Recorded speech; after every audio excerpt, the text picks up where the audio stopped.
Good morning, everybody. Got to the gym about 5:15. It's 6:15 right now, just leaving. Did about 20 minutes worth of cardio, 40 minutes worth of back. I'm spent. I'm exhausted. Now, there's been a lot of messages on the channel because I got a pretty popular video right now on Hyundai and Kia. And there's a lot of people in their feelings. A lot of people butthurt about stuff. I got a Kia with 300,000 miles on it from 2006, and I've got a Kia with 175,000 from 2002 or 2008. A lot of these people don't realize that these Kias that they have high mileage weren't the Kias that had the problem. Pre-2010 Kia and Hyundais were actually pretty decent vehicles. Come 2010-ish, everything went downhill. Threads started pulling out of the block on the V6s. They started having bearing problems, rods being thrown through the block.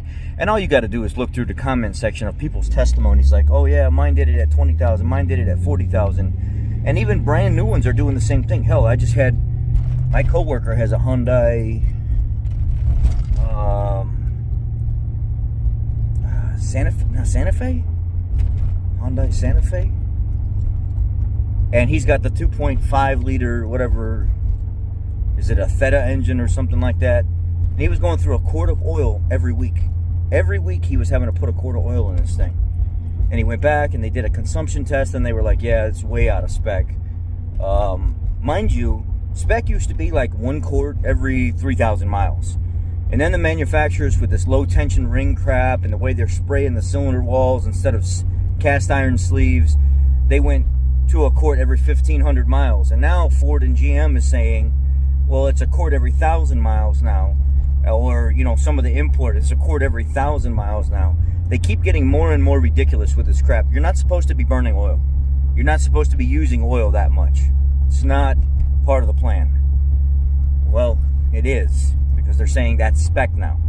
And that's what's going on with these Kia and Hyundai engines as well. Bearing failure, threads pulling out of the block, head gasket problems, burning oil, excessive blow-by, and there are plenty of class action lawsuits on it. So for everybody out there that's in their little feelings, that's got their panties all twisted up, talking about how mine lasted 200,000, mine lasted 300,000, great. You want a cookie? You want a prize?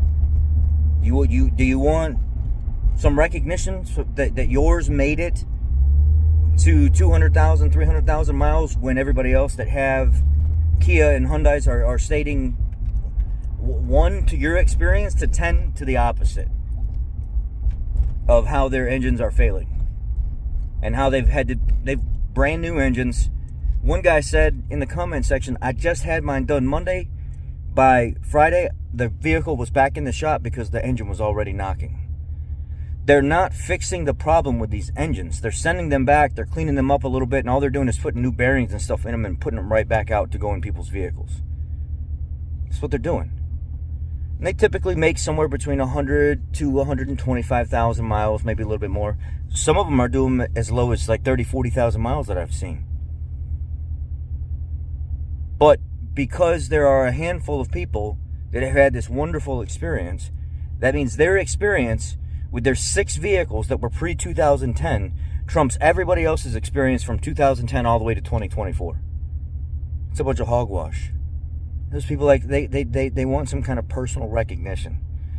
Or they want to feel good about the product that they bought. So they try to tell everybody, well, my story trumps yours and mine's more relevant and mine is the ultimate deciding factor in the quality of Kia and Hyundai. And that's not the case at all. It's people like me in the field that get to see what's going on, that work on these things, that can tell you they are junk. Plain freaking junk. People will still try to argue with you. One guy just left me a message saying, hey, I put this on the Hyundai Kia official like world Facebook group and now I'm blocked because your video pointed out the flaws and stuff that we know are there and they didn't like it.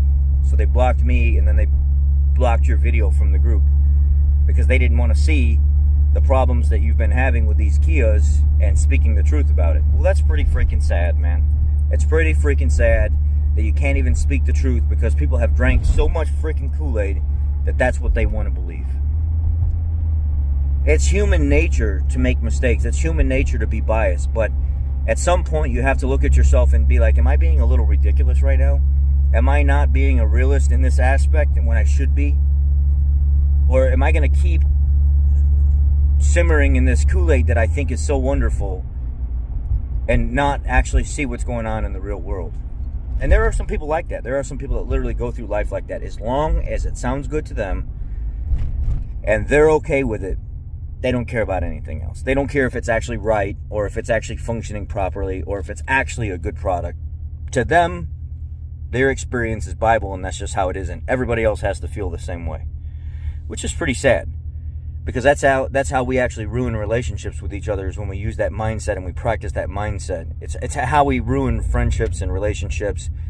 Instead of being open and vulnerable to other ideas and possibilities and seeing what the actual truth is. Hyundai and Kias anymore, there might be a few out there that are pretty decently made overall, but for the majority of it, it is a cheap vehicle, and they're literally just throwing them at people right now. They're extending the warranties way out on them because they're losing so many sales, and there's so much going on with them losing money with the recalls and stuff. They got to make up for it. Anyhow, good morning. Hope you all slept well. Hope you all had a great weekend. And I hope you have a great week. Take care. Be blessed.